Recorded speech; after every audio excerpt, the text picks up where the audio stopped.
Atenção! Começa agora uma teleaula de Física do ensino médio. Você vai assistir a teleaula de número 46. Bons estudos!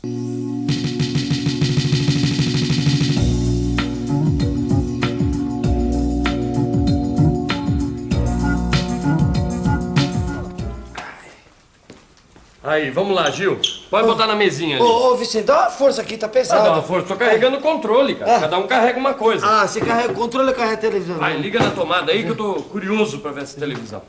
Peraí. Pronto. Isso. Agora vamos ver, hein? Atenção.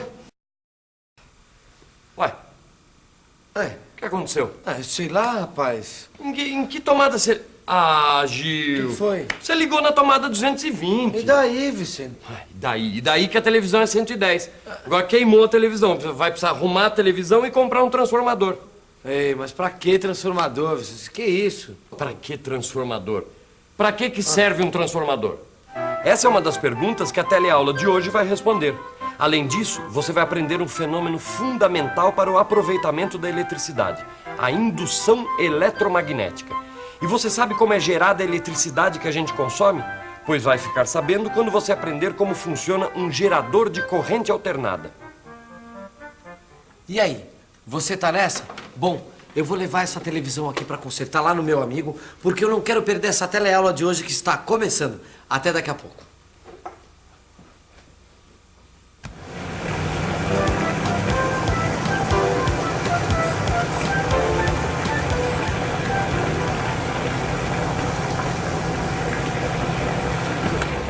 Oi, Rosinha. Parece que você nunca viu esse painel. Não, Maristela, é que eu acho tudo isso muito complexo, né?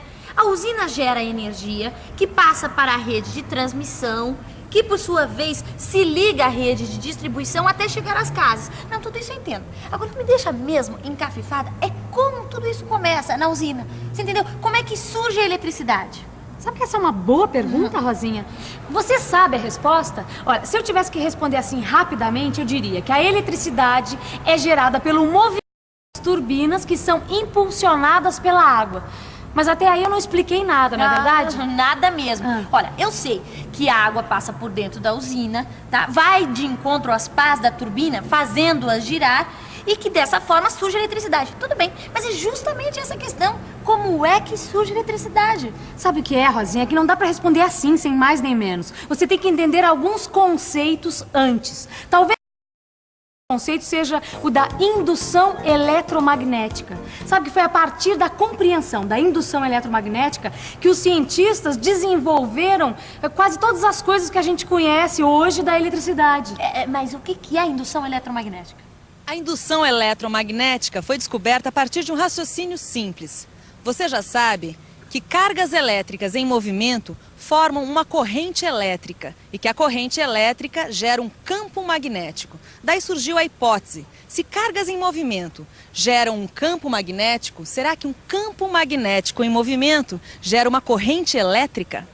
Quem respondeu esta pergunta foram dois cientistas, o americano Joseph Henry e o inglês Michael Faraday, em 1831. Eles fizeram uma experiência aproximando e afastando um ímã de uma bobina ligada a um galvanômetro e chegaram a 3 importantes conclusões. Na primeira, eles perceberam que o ponteiro do galvanômetro se mexia quando eles aproximavam e afastavam o ímã. Isso significava que o movimento do campo magnético criava uma corrente elétrica que percorria a bobina. A segunda conclusão foi que o movimento do ponteiro tinha sentidos diferentes. Ia para um lado quando o ímã se aproximava e para o outro quando se afastava. A terceira conclusão foi que a intensidade da corrente elétrica estava diretamente relacionada com a rapidez do movimento do ímã. Quanto mais rápido, maior a corrente. Foi aí que surgiu a lei de Faraday. E aí, Vicente? Olha, ainda bem que não aconteceu nada de grave com a nossa televisão. Daqui a pouco eu vou lá buscar e aí tudo bem. Agora, no caminho eu vim pensando, sabe aquela história de transformador que você estava falando? Sei. Então eu fiquei muito curioso. Mas o seguinte, hein? Para saber um pouco mais sobre transformadores, primeiro você precisa conhecer a lei de Faraday. Você lembra que quanto mais rápido o movimento do ímã, maior a corrente elétrica gerada, né? Lembro. Sabe por quê? Não, isso eu não sei. Não sabe nem poderia saber. Porque para entender isso melhor, você precisa conhecer um novo conceito. O conceito do fluxo magnético. É o seguinte, vamos imaginar um campo magnético B. E dentro desse campo magnético um retângulo. Dá uma olhada. Dependendo da posição, o número de linhas do campo magnético que passa pelo retângulo é maior ou menor. Nesse primeiro desenho, o número de linhas que atravessa o retângulo é máximo. Agora, com o retângulo mais inclinado, o número de linhas que passa por ele é menor. E nessa última figura, nenhuma linha do campo magnético atravessa o retângulo. Eu já entendi. A posição do retângulo determina se mais ou menos linhas do campo magnético passam por ele. É isso mesmo, Rosinha, só que é muito mais fácil pra gente entender se a gente pensar que este retângulo é uma espira. Então, quanto mais linhas do campo magnético passarem por ela, maior será o fluxo magnético nessa espira. Mas nós estamos falando de campo magnético, né, Maristela? Então não é apenas a posição da espira que determina um fluxo magnético maior ou menor. É claro que se você tiver um ímã mais forte, que cria um campo magnético mais intenso, o número de linhas que passa pela espira vai ser maior e o fluxo magnético também. E é claro, se a espira for maior, também mais linhas vão passar por ela. Mas como descobrir o valor do fluxo magnético que atravessa a espira?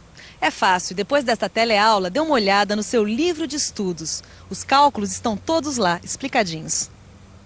Ô Vicente, Fala. diz uma coisa, o que o fluxo magnético tem a ver com a geração de energia elétrica? Eu sei que o campo magnético, né, gera corrente elétrica, tá certo? E que para entender tudo isso a gente aprendeu o que é fluxo magnético. Tá. E agora, daqui para frente, como é que Agora, eu ó, faço? presta atenção. Quer ver, olha. Isso aqui é uma bobina, tá vendo? Que na verdade é um conjunto de espiras. É fácil fazer uma bobina, é só enrolar um fio assim, como eu enrolei.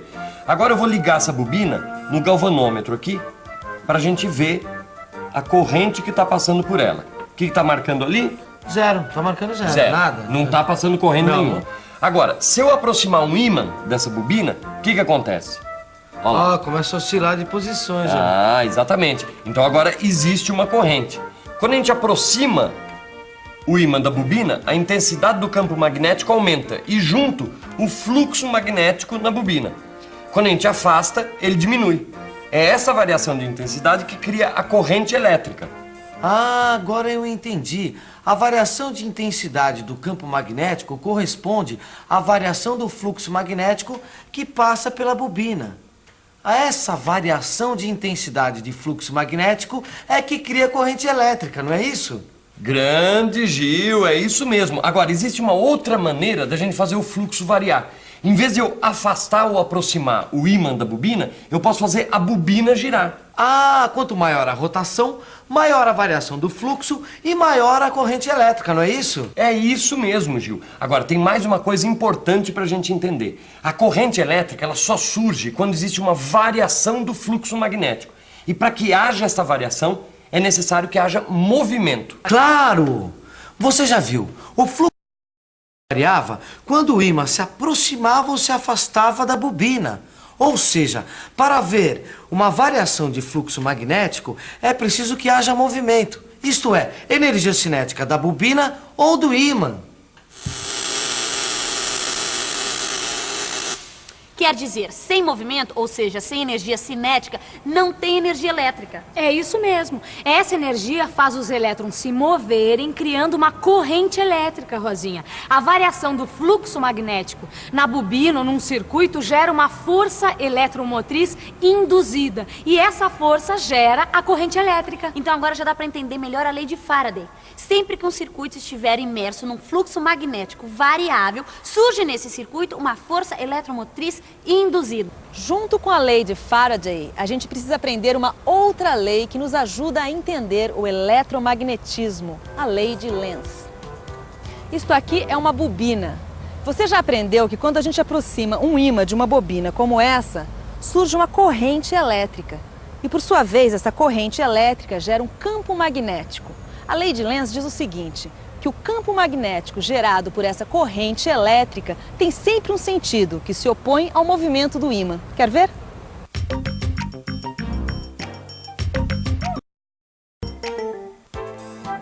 Quando eu aperto o interruptor, essa bobina passa a ser percorrida por uma corrente alternada, gerando um campo magnético variável. Esse campo, por sua vez, induz uma corrente elétrica nesse anel metálico aqui sobre a bobina. Pela lei de Lenz, essa corrente induzida no anel gera um novo campo magnético. E esse campo magnético se opõe ao da bobina. Aí, o anel é fortemente repelido e dá um salto. Entendi, mas e daí? E daí que agora dá pra gente compreender a eletricidade que chega na nossa casa. Depois de compreender as leis de Faraday e de Lenz, agora a gente pode estudar a corrente alternada. Que é a corrente elétrica que chega na casa de todo mundo, não é isso? Agora, sabe, Vicente, eu estava pensando aqui. Para existir essa corrente alternada, é necessário ter um gerador específico, não é não? Exatamente. O gerador de corrente alternada é que é responsável pela corrente alternada. Aliás, ele também é chamado de dínamo. As usinas hidrelétricas usam geradores desse tipo para produzir energia elétrica. Só que aqui, esses dínamos estão acoplados às turbinas. A força da água faz as turbinas girarem e esse movimento provoca a variação do fluxo magnético. E pronto, surge a corrente elétrica. Aí está o esquema de funcionamento do gerador de corrente alternada. À medida que a bobina gira, o fluxo do campo magnético B, gerado pelos ímãs, varia. Ele vai de 0 a um valor máximo e volta a 0 novamente. Pela lei de Lenz, a corrente deve ter o sentido que produz um campo magnético que se opõe à rotação da bobina. Por isso, a corrente tem um sentido variável ou oscilante, já que ora o fluxo magnético aumenta, ora diminui. Portanto, a corrente gerada é uma corrente alternada. E olha aí, Gil, esse gráfico mostra direitinho a corrente alternada. Veja como ela oscila no período de tempo T. Uma das vantagens da corrente alternada é que ela pode ser gerada diretamente pelo movimento de rotação, como as turbinas das hidrelétricas, que são impulsionadas pela água. Olha, e outra vantagem da corrente alternada é que dá para usar transformadores. Transformadores são aqueles aparelhos que reduzem a voltagem de 220 para 110 volts, não é isso? E podem aumentar também de 110 para 220 volts, Rosinha. Olha, lembre-se, os transformadores podem reduzir ou aumentar qualquer voltagem, e não apenas as conhecidas 110 e 220 volts. Olha só, Rosinha, vem aqui. Olha, essa bobina aqui, certo? É percorrida por uma corrente elétrica. Essa corrente elétrica gera um campo magnético de fluxo variável que vai atingir a outra bobina. E vai criar uma corrente alternada na outra bobina. Isso mesmo, Rosinha. Agora me diga uma coisa, como é que a tensão aumenta ou diminui? Isso depende da relação entre o número de espiras presente na primeira e na segunda bobina. Então, Rosinha, quanto maior a relação entre o número de espiras da primeira e da segunda bobina, maior é a variação entre as voltagens das duas bobinas. Os detalhes do funcionamento dos transformadores você vai encontrar no seu livro. Não deixe de consultá-lo. Lá você vai ver como os transformadores aumentam a tensão de 110 para 220 ou diminuem a tensão de 220 para 110 volts. E não perca a revisão que está começando agora.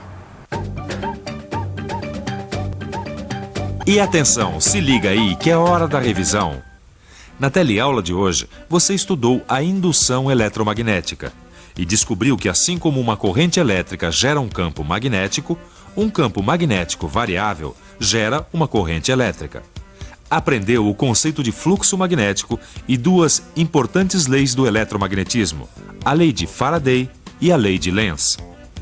Por fim, você aprendeu o que é corrente alternada.